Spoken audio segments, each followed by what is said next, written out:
മണ്ണ് അടഞ്ഞിട്ടുണ്ടായിരുന്നു. അത് ഫുള്ളായിട്ട് വെള്ളം കയറി അവിടെ എത്തിയിട്ടുണ്ട്. ഇതിപ്പോൾ ഉടനെ ഇപ്പോൾ നമ്മുടെ ഈ മാട് അടഞ്ഞ് നമ്മുടെ എന്താ പറയുക ഈ പാസേജ് റെഡിയാവും. നമ്മൾ ഐശ്വര്യ ഇതിപ്പോൾ തുറക്കൂടാൻ നല്ല നമുക്ക് ഈ മഴ എന്തൊക്കെ ഒന്ന് സെറ്റായി കഴിഞ്ഞാൽ നമുക്ക് മീൻ പിടിക്കാൻ കടൽ നന്നായിട്ട് അടയ്ക്കുന്നുണ്ട്. നോക്കിക്കഴിഞ്ഞാൽ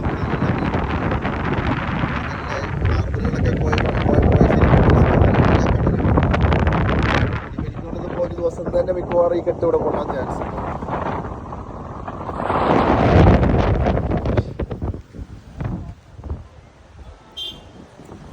ഇവിടെ നിന്നാണ് നമ്മളെന്ത് ചെയ്യല്, നമ്മൾ തോണിയിൽ മീൻ പിടിച്ചിരുന്ന സ്ഥലമാണ് ഇതാണ്. നമ്മൾ ഒട്ടുംപുറം ഭാഗമാണ്. നമ്മളിപ്പോൾ കഴിഞ്ഞ എനിക്ക് ഈ ഒരു വർഷം നമ്മൾ കാര്യമായിട്ട് വന്നിട്ടില്ല, കാരണം മീൻ വളരെ കുറവായിരുന്നു. ഇനിയിപ്പോൾ കെട്ട് പൊട്ടിക്കഴിഞ്ഞാൽ നന്നായിട്ട് മീൻ നല്ല വെള്ളം കയറിയിട്ടുണ്ട്. വെള്ളം കയറിച്ചാൽ ഭയങ്കരമായിട്ട് വെള്ളം കയറിയിട്ടുണ്ട്. ഉടനെ ഇത് കെട്ടുന്നില്ലെങ്കിൽ പൊട്ടിക്കേണ്ടി വരും, ഓട്ടോമാറ്റിക്കായിട്ട് പൊട്ടിയില്ലെങ്കിൽ പൊട്ടിക്കേണ്ടി വരും. അല്ലെങ്കിൽ അടുത്തുള്ള വീടുകൾക്കൊക്കെ പ്രശ്നമാണ്.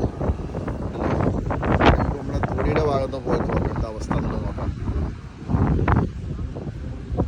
ഇവിടെയൊക്കെ എത്രയോ ഉയരത്തിലുള്ള സ്ഥലങ്ങളാണ്. അവിടെയൊക്കെ വെള്ളം അത്രയും വെള്ളം കയറി അല്ലേ. ഇവിടെയൊക്കെ നമ്മുടെ വീഡിയോസിൽ കണ്ടിട്ടുള്ള ഈ സ്ഥലങ്ങളൊക്കെ വീടൊക്കെ ഇവിടെയൊക്കെ വെള്ളം കയറിയിട്ടുണ്ട്. അതൊക്കെ എത്ര ഉയരത്തിലുള്ള പറമ്പാണ്, അതിൻ്റെ അടുത്ത് അത്രയും വെള്ളം എത്തിയിട്ടുണ്ട്. ഇതാണ് നമ്മുടെ തോണി കിടക്കുന്ന അവസ്ഥ കേട്ടോ. ഓക്കെ, തോണിയെല്ലാം കൂടി.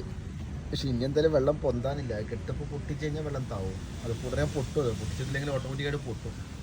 നമ്മൾ തോണി എടുത്തിട്ട് ഒരുപാടായി. ഇഞ്ചിനില്ലേ ഇന്ന്, ഇഞ്ചിന് ഊരി വെച്ചിട്ടുണ്ടാവും. ഇതിനൊരു ഊരി വെച്ചിട്ടുണ്ട്. ഇല്ല, ഇഞ്ചിനുണ്ട് അതല്ലേ. വെള്ളം മാക്സിമം എത്രയൊന്നും വെള്ളം പൊന്തലില്ല എന്നാണ് പറയുന്നത്.